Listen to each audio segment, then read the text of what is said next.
we are catching up today for Shabbos and Maseches Shabbat on Sunday. For those that missed the Shiurim, making sure that we are all up to date and following along. Be'ezras Hashem, we left off on Erev Shabbos at the bottom of Yud Gimel Amud Beis, and Be'ezras Hashem, today we are going to cover Yud Daled Amud Aleph and Amud Beis, and then please God tonight we'll send out for Tesvav Amud Aleph. And with that, we will be solidly all caught up online as well. We left off with the story. We've got almost a full daf of more or less stories. We left off with the story at the bottom of Yud Gimel Amud Beis, the very last line of the daf, where the Gemara is talking about Nechunya Chayfer Sichin. The Mishnah told us there was a guy by the name of Nechunya who was the digger of ditches. He would dig ditches for the Oli Regalim. He shows up as well in Baba Kama with a little bit of a different story, which shows up differently for somebody else, almost a little bit later in our Amud today. But the Gemara nevertheless tells us that this fellow by the name of Nechunya Chayfer Sichin, he would dig these wells and caves. V'haviyada, and he knew, turning over the page to Yudal V'haviyada, which rock had cool water under it. Kif Isbe Shravruve, and which rock had hot water. The Ad Heichan Shravruve Masya, and how far the heat got, or how hot the water was. Meaning he understood all of the geothermic, all of the aquifer locations. He was mumche and all of these things. Says the Gemara about him. Amar Rabbi Acha, says Rabbi Acha, umeis b'nei b'tzama. It once happened that his son died of thirst. Says the Gemara, Amar Rabbi Chanina, says Rabbi Chanina, man dam rachmanu vatran. Anybody that says that HaKadosh Baruch Hu is a pushover with regards to his mitzvahs, yivatran b'nei me'ay, his intestines should be pushed over, meaning he won't be able to live. Ela marich ruche, rather you have to say that HaKadosh Baruch Hu is slow to anger, v'gavi didei, but ultimately is going to collect that which is due to him with regards to his averus. Now, this story shows up in Baba Kama as the addendum to a story beforehand, that it once happened that his daughter fell in the well and looked like she was going to drown. And they went to Reb Chanina ben Dosa, who said it's impossible that a tzaddik will be punished through his mitzvahs, and she was saved.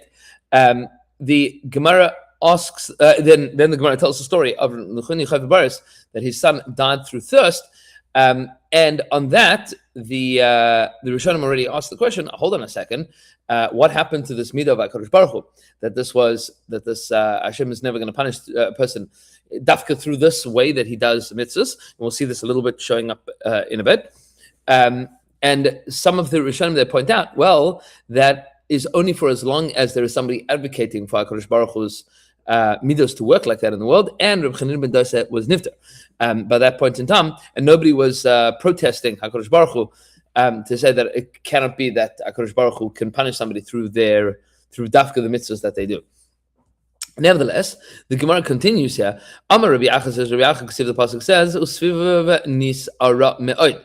The people surrounding him are very stormy. This is talking about people that HaKadosh Baruch Hu is judging very strictly, like Nechunya Chayfer Baris. That's the Chayfer Sichin. This HaKadosh Baruch Hu is taking what he does very, very seriously. Says the Gemara, Medakti kibam chut hasara. It means nisara, it's stormy, but also that HaKadosh Baruch Hu is very exacting with them. Kechut hasara, like the width of a hair. HaKadosh Baruch Hu cares about everything that tzaddikim do. Amar Rabbi Yossi says, Rabbi Yossi loy mitama said it's not from that pasuk, but ela min ma dichsev, but instead from this pasuk that says v'ner al kol svivav. HaKadosh Baruch Hu is awe-inspiring to all that are around him. His murah, his fear, his awe is more on those that are close than those that are far. And you find that a lot, that people experience a relation with HaKadosh Baruch Hu that is far more awe-inspiring the more that they get close to HaKadosh Baruch Hu. And that is both for good things and also Chalila the opposite. Says the Gemara, Rabbi Chagai b'shem Rabbi Shmuel ben Nachman, says Rabbi Chagai in the name of Rabbi Shmuel ben Nachman, Ma'aseh b'chassid echad, it once happened with a certain tzaddik, with a certain chassid. We'll see a very similar story to what we quoted from Baba Kama. He would dig the waterways for people that were for traveling. It once happened, his daughter was traveling to a wedding. Was swept away by a flood of the river. And everybody came to him, and wanted to give him comfort. And he did not want to be consoled. Rabbi Pinchas ben Yair came to visit him. This could not have been the same that we discussed before, because Rabbi Pinchas ben Yair lived after the Churban. So, and it's a different story because we have Rabbi Chanin ben Dois and Baba Kama. So this is a different individual with a similar story. Amarlan, but Rabbi Pinchas ben Yair says to him, Din hu chasid is he such a chassid? He doesn't accept comfort at all. He should understand that HaKadosh Baruch Hu does what he does. Amrullah, they said to him, no, it can't be. Rabbi, he was such a tzaddik in this way. And this is what happened to him. How could it be? So he said to him, Amar, says, is it possible that this individual, was honoring Hashem B'dafka through providing water for people? HaKadosh Baruch Hu is going to punish him as a result of through water. Miyad nafla havara be'ir. And as soon as Rabbi Pinchas ben Yair said that, immediately there was this voice through the city, like this. These rumors were spreading throughout the city. This guy's daughter did not drown; she came back safely. Is the Amud, there are those that said Isara, that she grabbed onto a branch and was saved from the water. Is the Amud, there are those that say Malach Yared Kidmus Pinchas ben Yair, that an angel came down in the form of Pinchas ben Yair and saved her. So the shaila that what seems to be is the fact that Pinchas ben Yair held this opinion. That's what saved her. Or no, Dafka, once he heard this, that's when he protested and a nace happened and saved her. Nevertheless, says the Gemara, once we've finished discussing the diggers of the wells, so the Mishnah told us about Gvini the Korus, Gvini the guy that would call out Ma'ariv, meaning he was the guy that announced that the Avodah was starting. Says the Gemara, not Ma'ariv, Shachars. Says the Gemara, he would call out in the Beis HaMikdash every morning. What did he say? Imdu, get up. The Kohanim should go to their service in the Beis HaMikdash. The Levim should go up to sing. And the Jewish people should go to their posts. There were different groups of Yisraelim that were assigned to have a rotation to represent Klal Yisrael in the Beis HaMikdash every day. And it once happened, says the Gemara, Agrippas Melech Shama Kola Ad Shemona Parasas. It once happened that Agrippas heard this Gvini calling out from 8 parasas away. 8 parasa is somewhere like 20-ish miles away. He heard this scribe, which is amazing to hear. And was so amazed by it, he gave him many gifts as a result of this. Says the Gemara, Ben Gever al Ne'ilah Shisharim. There was a guy by the name of Ben Gever, and he was in charge of the gates. Now, once we've mentioned this fellow by the name of Ben Gever, this is going to be important for understanding the word Gever elsewhere in the Mishnah in Maseches Yoma. Says the Gemara Tirgum, Rav Kumi Debeisa Rabbi Shela. Rav explained the phrase, the Kruz HaGever, the call of the Gever, in front of Rav Shela. Kara Gavra Achrus Kroisa.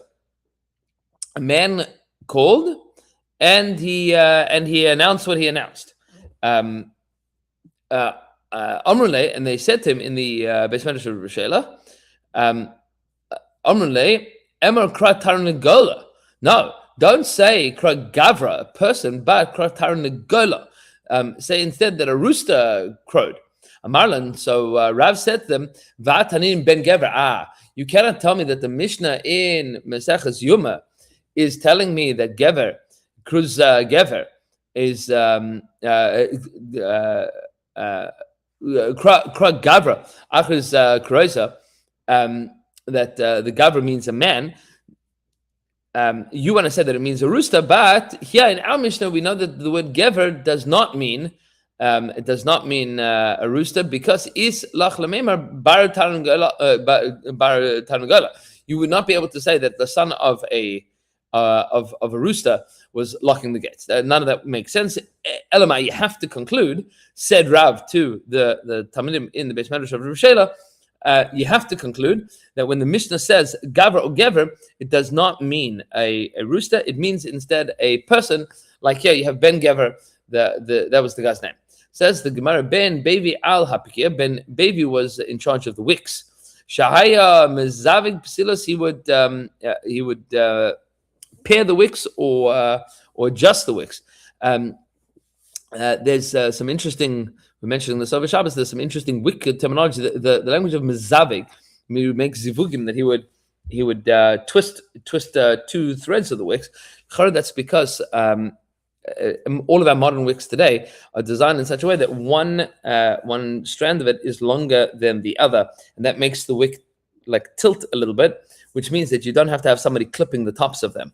It's modern wick technology. It seems to be maybe that's the lashon shaya mezavig psilos, that he would make zivugim. He would make them in such a way that they were twisted together. That's Blumenthal's chiddush. But maybe he was just the guy in charge of the wicks. But the lashon mezavig seems to be that there was that he would make pairs of wicks. But okay, says the Gemara, Rabbi Yosi al Kufra. Rabbi Yosi came to Kufra. Bao minyana alayu parnasim. He wanted to make a board. Meaning people that should be in charge of the city. Parnas Hayir, you wanted to establish people. Below Kiblu Minan, nobody wanted to take on the responsibility. Rabbi Yossi went and he said to them, Ben Bevi Alapikir. Ben Bevi was in charge of the wicks. Uma Imzeh, and Ben Bevi, just the guy that was in charge of making wicks. That's all that he did. He was in charge of wicks. He was listed with all of these big people that were in charge of the gates and in charge of the Kohanim and in charge of the Leviim, all of these things. You're going to take care of people's lives, meaning you're going to make sure that there's tzedakahs, that there's parnasa of the city. Like Kol Sheken, you will certainly be remembered accordingly for these good things. It's a worthwhile thing to take on these board positions. Says the Gemara, Ben Arza ala tziltzal. Ben Arza was in charge of the symbols. What exactly is of the symbols? So meaning symbols like right, the music. So the kihad tanin talmud, like we said in the Mishnah, that is the Mishnah in Maseches Tamid. Hinif hakayin hinif skan b'sudur, that the skan of the Kohanim would wave the these flags or cloths in order to indicate that what v'higish ben Arza b'tzilsa, and ben Arza would go crash with the cymbals, and the Levim would begin singing. Meaning, when the Kohen Gadol would finish pouring the Nesachim, so after the Tamid was offered, so ben Arza was the one that kicked off the orchestra. Says the Mishnah, Hugas ben Levi al Ashir. Hugas ben Levi was in charge of singing. Says the Gemara, Amar Rabbi Acha Ni'imi Yisera Hayedeh. Hugras was particularly talented.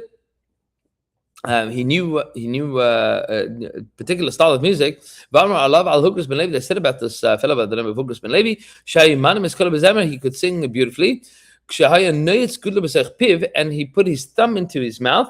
He could sing multiple notes at the same time. And all of the other kahanim would jump out of this, either they were so impressed or they were so taken by his voice. Says the Gemara, according to the Mishnah, Beis Garma al Ma'aseh Lechem Apanim. Now we're going to tell some stories about the people that made the Lechem Apanim, of which the house of Garmu were in charge of this. Now the Gemara tells us, Beis Garma habikim Ma'aseh Lechem Apanim uve ridiasai. Beis Garma was expert how to make the Lechem Apanim and how to take it out of the oven. V'loi ratzul lamin. They didn't want to teach anybody. They didn't want to teach anybody what the mahalach was, because the lechem apanim were made like in a U-shape kind of thing, and taking them out of the oven apparently made it very susceptible to breakage. Says the Gemara, Alexandria. The Chachamim sent a group of experts. They went to Alexandria and they brought a group of experts. Shai Bekim and who were brilliant, they could make the lechem apanim, but they couldn't take it out. They couldn't get it out of the molds that they made. The Gemara now details some of the differences. Beis Garma would make a fire inside of the oven in order to bake the lechem apanim, and they took the bread and they removed the bread outside of the oven. Meaning, once they took it out of the molds, once it was fully finished baking, and it would never get moldy. The people from Alexandria, they would the lesson we have is misigim mifnim or misigim mifchutz, but it sounds like they would make the fires outside the ovens. That's at least the standard girsa. And they would remove the bread from the mold inside of the oven, and it would always end up spoiling. When the Chachamim figured out what the difference was, they said, everything that Hashem made, He made for His kavod. As the pasuk says, Hashem made everything for Himself.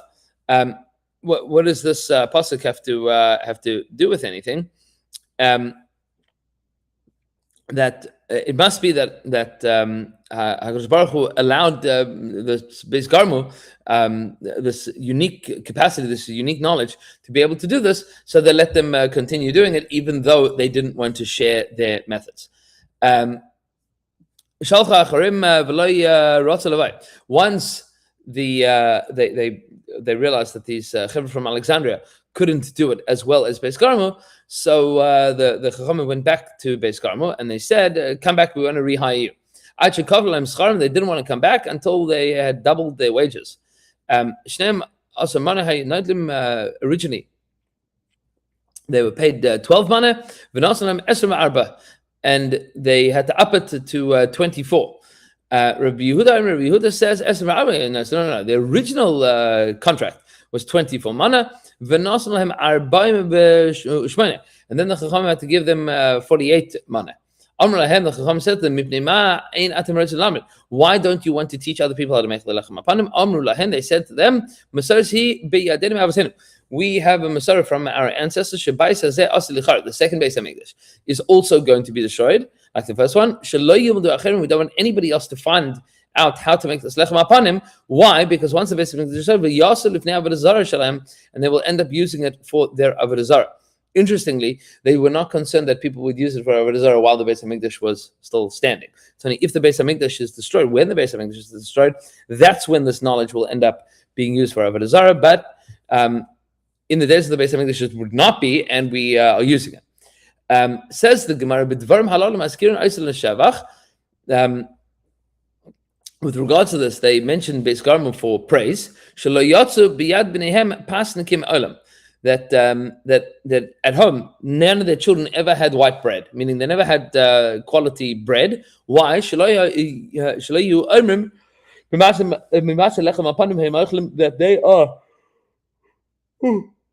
That they're eating from the lechem apanim, meaning that they're using the method for the lechem apanim for their own benefit. And now the Gemara tells the story of Beis Avtinas al Ma'aseh Ktaris, that Beis Avtinas was in charge of making the Ktaris.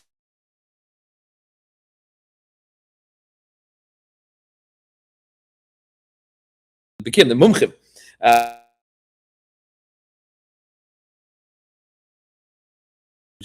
Compounding the incense. That's a Oscar Siddur word, right? Compounding the incense, mixing it all together.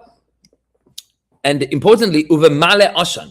And this thing that was added in called the male ashan that would make the smoke go up in a column. They didn't want to teach anybody how to do this. They brought these experts from Alexandria once again, which was the largest Jewish community outside of Eretz Yisrael, meaning in the world at that point in time. The first century, there were about 2 million Jews living in Judea and about 3 million living in Alexandria. So they went to Alexandria to find, fairly local. They went to Alexandria in Mitzrayim to find these mumchim. But he became a Pitim Maktaris, and these people were very good at Pitim Maktaris. So Male Ashan Layoy became, but they had no idea how to make the smoke go up in a column. They didn't know the right herb or the right chemical to be able to make it go up in a column. This Male Ashan. Shaloi Shalbeis Avtinas Hayu Mitameris Va'elu B'Makel. It's the way that it worked. Was the Ktaris of the Beis Avtinas would go up like and then it would go up like a pillar, like a column, and then it would spread out like a palm tree.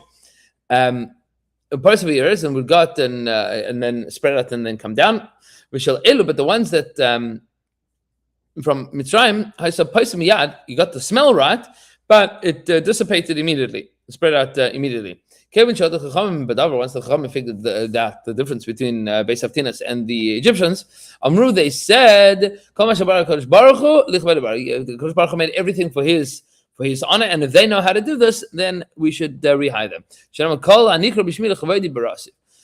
Everything that is called in my name, I have called for my honor. And the Rishonim debated why this is a different pasuk. Is this a different pasuk? Is that a girsa problem? Than the previous story. Says the Gemara Shalcha Acharim v'lo yirotzu lavo. The Chacham once again they went after the Avtinas mishpacha. They didn't want to come back. Shekaflu lahen scharon until they doubled their wages. I suppose they'd figured this out from the bakers. And Shneim also money hayunatim. Originally their wages were 12 money. V'nasanim esrim ba'arba, and the Chachamim had to double it to 24. Rabbi Yehuda once again tells us esrim ba'arba hayunatim v'nasanim arbaim ushmana. Originally it was 24, then it became 48. Amr lahem, they said to them mipnei ma'inatem rotzim lamed. Once again, why do you not want to teach anybody else how to do this? Amr lahem sarsi biyadenu me'avaseinu. We also have this tradition from our ancestors. Shabbos says also l'charif, that the Beis Avtinas is going to be destroyed. And we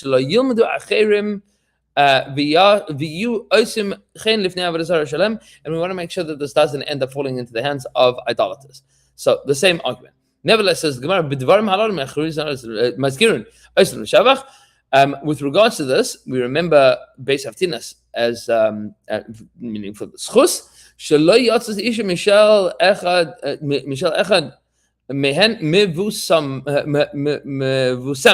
That none of the women of the house of Avtinas ever wore perfume. Not only that, that if anybody had a wife that married into the family, the condition of getting married into the house of Avtinas was that you agreed you would never wear perfume. So that nobody would ever be able to accuse them of benefiting from the Ktaris of the Beis Hamikdash. The pasuk says that you should be clean, meaning you should always be innocent, both in the eyes of Hashem and in the Jewish people. Not only do you have to make sure that HaKadosh Baruch Hu knows that you didn't do anything wrong, but that people shouldn't rumor about that either. Amar Rabbi Yossi says, once happened I was in Yerushalayim, and I found a little kid from the house of Avtinas. I said to him, B'ni, my son, me'iz mishpacha. mishpacha? What mishpacha do you come from? Marli, so he said to me, I come from that family, from Beis Avtinas. Amarti, I said to him, Beni, my son, because your mishpacha wanted to keep to their own honor, meaning they didn't want anybody else to know how to do the Pitam Aktaris. They decreased the honor of Shemaim because other people don't know how to do this. What would happen if this knowledge got lost? And therefore their honor has decreased because there's no more Kataris. There's no more Kataris anymore because the Beis Hamikdash has been destroyed. Nevertheless, the honor of HaKadosh Baruch Hu is increased. Now, how's the honor of HaKadosh Baruch Hu is increasing? So there are those that point to something in Midrashim that as a result of the Beis Hamikdash being destroyed, HaKadosh Baruch Hu's honor is in fact increased in the world because now people have more Yiras Shamayim. Or alternatively, the correct girsa here is that HaKadosh Baruch Hu's honor is still intact, meaning not nisrabe but b'mkomo. So either which way, the cover of Beis Avtinas has decreased. That has not affected the cover of HaKadosh Baruch Hu. Another Gemara tells an interesting story that Rabbi Akiva once found somebody that had this Masorah.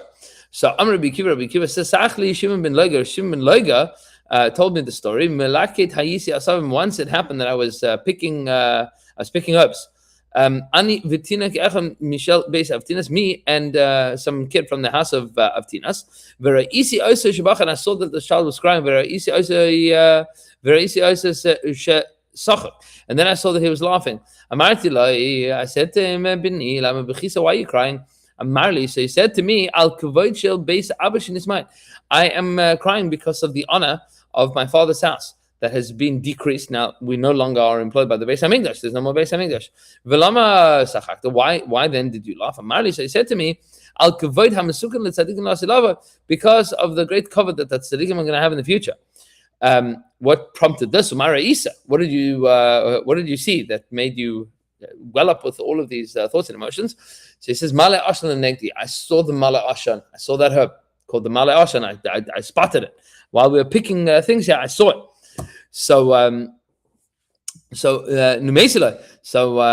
to him, Bini, my son, Hereli, show me. If I could find out what this Mala Ashan is. Nobody knows it except for the house of Avtinas. Amarli, so I said, Rabbi, my teacher, Maseches, I have a tradition from my ancestors, not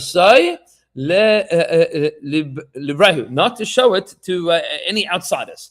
I'm not allowed to show it, even though you're my Rabbi, I'm not allowed to show it to you. Says the Gemara, Amar Rabbi Yochanan ben Nuri, says Rabbi Yochanan ben Nuri, Paga bi zaken echad mishav Beis Avtinas. So once happened, this is a later generation, that Rabbi Yochanan ben Nuri says, I once met an old man from Beis Avtinas, Megillah samanim biyadeh, and he had a scroll of samanim, of ingredients of the Ketaris. Amarli, so he said to me, Rabbi, Lisha Avar, Hayu Beis Abba Tzunim.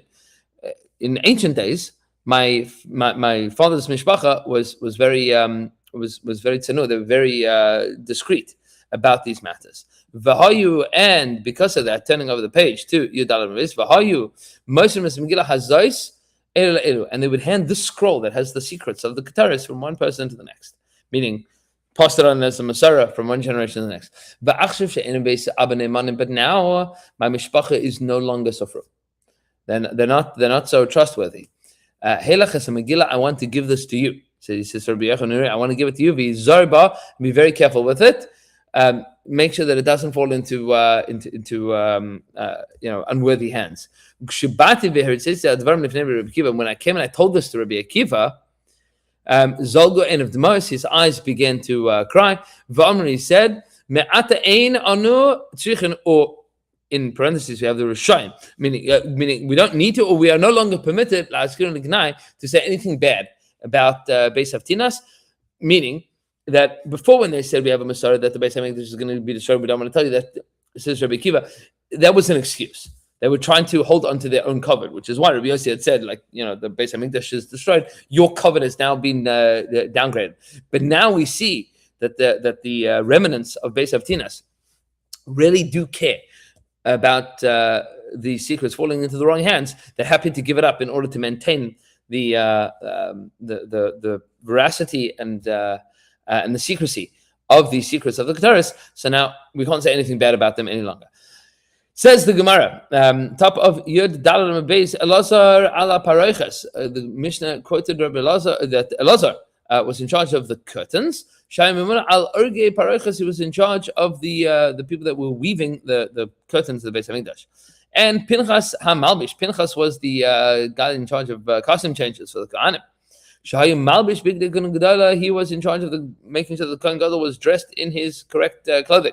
Says the Gemara, once happened with a certain Kohen, Shehilbish leistartios echad, that he once was hired to dress some officer, meaning a Roman officer. And he was so expert in making the appropriate costumes, making the appropriate clothing, he gave him 8 gold coins.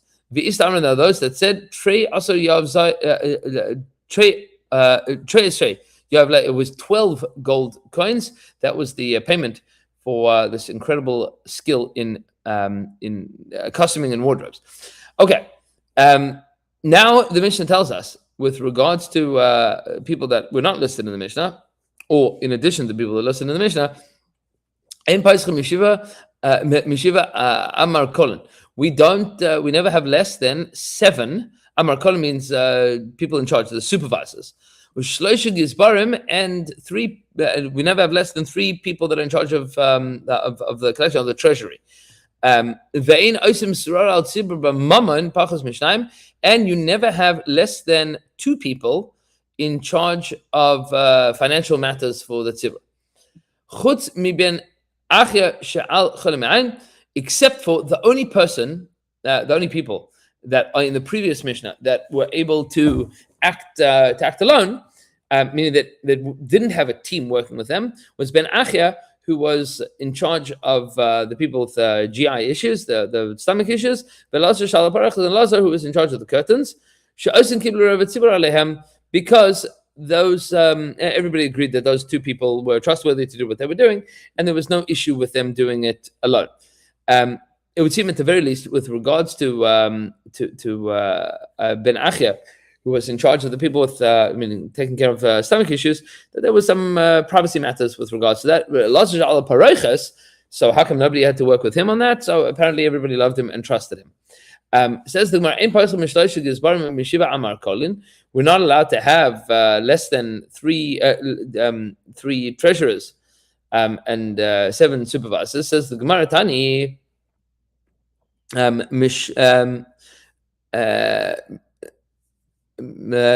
Mishnei Katlikin. You're not allowed to have less than 2 Katlikin, 2 people that are in charge of the supervisors, meaning the managers. You have the supervisor and then the manager. Speak to the managers. You have to have 2 people that are on top of all of the Amar Kolim. Meaning this is the Beis Hamikdash had a corporate hierarchy. Says the Gemara, this is what the pasuk says, quoting from the psukim in Divrei HaYomim, of who is in charge of what? V'Yechiel ve'Azazyahu v'Nachas. That Yechiel, Azazyahu, and Nachas, Gizbarim, they were treasurers. V'Asael v'Rimos v'Yozbad, and ve'Elial v'Yismachiyahu u'Machas u'Menayahu. Those are the 7 people that were the Amar Kol and the supervisors. Pikidim miyad Kananyahu v'Shimi achiv, and they served under Kananyahu and Shimi, his brother. Katlikin, they were the people in charge. B'mifkad Yechizkiyahu hamelech v'Azaryahu nagid beis Elikim, and they were their jobs were established by, they appointed by Yechizkiyahu and Azaryahu, who was in charge of these appointments. Hamelech v'Kohen Gadol, and that refers to the king and the Kohen Gadol. Those are the 2 people that were on top of the whole ranking system. Says the Gemara.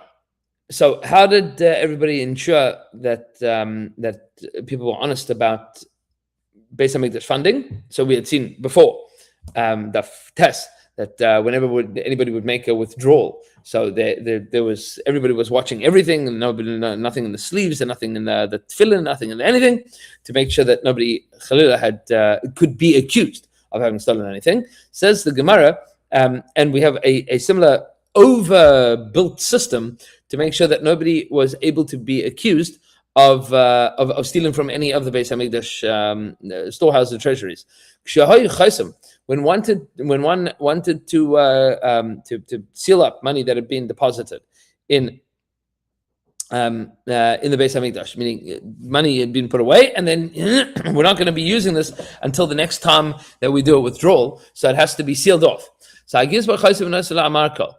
the treasurer would put his seal on it, and then he would give it to the amarko, meaning he would wrap something around it and seal that. And then amarko chaysam v'nosen lekatlikon, and then the supervisor would seal it, and he would give it to the person that was in charge of him. Katlikon chaysam v'nosen lekangadol, the person in charge, the manager, would seal it and then give it to the kohen gadol. And Kohen Gadol and the Kohen Gadol would seal it and give it to the king. So you have seal on top of seal on top of seal on top of seal. And when you wanted to unseal first the king would look and see that his seal had not been tampered with, and then he would open it up. Kohen Gadol and then the Kohen Gadol would check the same thing. And then the manager, and then Amarko and then the supervisor would do the same thing, and then Gizbar Chasam Matir, and then the treasurer would look at his seal and then unseal it. You have 5 seals here that everybody would make sure that nobody had tampered with it at any point in time in between, and at that point it was impossible that anybody would make accusations. Says the Gemara, nobody is allowed to be in charge of communal funding by themselves. You have to have at least 2 people. Says the Gemara of Nachman Meshem Nachman said in the name of Rabbi Mane, Al Shem Vehemi Chos Azaves at Cheles Versa Argaman. Pasuk says with regards to Moshe Rabbeinu and Betzalel that they are going to take the gold, the Cheles and the Argaman. They're going to be taking it. Well, that's talking about the Moshe Rabbeinu established. We'll see in a second. He had Betzalel as in charge of everything, and then the Gemara now tells us, Amar Rabbi Chama Bei Rabbi Chanina. Rabbi Chama said in the name of Rabbi Chanina, Mibsala shel luchos Hesher Moshe. The Moshe Rabbeinu was independently wealthy. He had made money from the leftovers of the luchos that he carved. Meaning, Baruch Hu said, he showed him a deposit of sapphire, and Moshe Rabbeinu carved up the luchos, and then psalacha, then whatever's left over you take for yourself. Shalach, that the leftovers of the luchos belong to you. Amar Rabbi Chanan and Rabbi Chanan said, "Mechatziv shel avanim tovim margolios." Bar la Hakadosh Baruch Hu mitoch hala. That Hakadosh Baruch Hu showed Moshe Rabbeinu deposits of precious stones inside of his tent. Moshe Rabbeinu became wealthy as a result of it. So Moshe Rabbeinu was independently wealthy, either from the luchos or alternatively from the luchos that was in his tent, or other deposits of natural minerals that were in his tent. Moshe Rabbeinu became wealthy. Says the Gemara, nevertheless, you see 2 versions of this, and you see that there are, at every point in time in Jewish history, there are 2 different opinions about wealthy rabbis. Says the pasuk, they looked at Moshe Rabbeinu when he went into the tent. Train Amorim, there's Machlekes Amorim, Chad Amar Lignai. One says that they looked at him, that Klal Yisrael, they looked at Moshe Rabbeinu very disparagingly. And some say, the other one says, no, they looked at Moshe Rabbeinu as it was Gevaldik. What they both saw the same thing. Manda Amaligna, the one that says that there are those that interprets the pasuk as saying that the Jewish people look at him disparagingly. Why? Chomen Sokin Chomen Korin Chomen Kofin. Look at how chunky his thighs are, and how chunky his legs are, and how chunky his body is. Meaning, Moshe Rabbeinu looks like he's eating really well. Diudai v'shasi achil min diudai v'shasi min diudai He's eating from Jewish money and he's drinking from Jewish money. Look at this. Because he raised money for the Beis Hamikdash and he took the money. He stole the money from the Jewish people. Call me everything that he has, he's stolen from the Jews. The one that says that Moshe Rabbeinu was that when they looked at Moshe Rabbeinu was praiseworthy, they said, "Nah, whoa, how amazing is it? We should be zeicher to see that Jews that are Ovdei Hashem are able to live so well." And in every generation, you see that this machlokes exists. How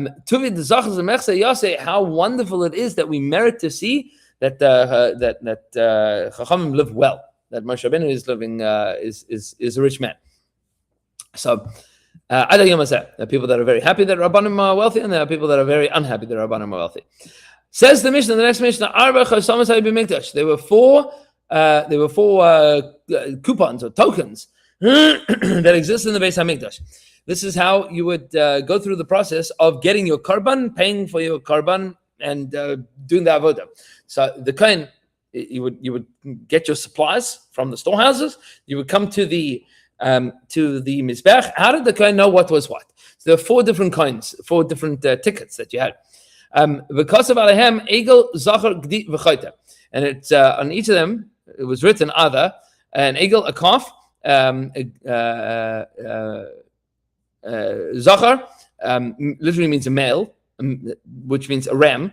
Gdi is a goat, a kid. Chayta and a sinner. I suppose that's if you had to come with a sinner, so that was not the fun title to get.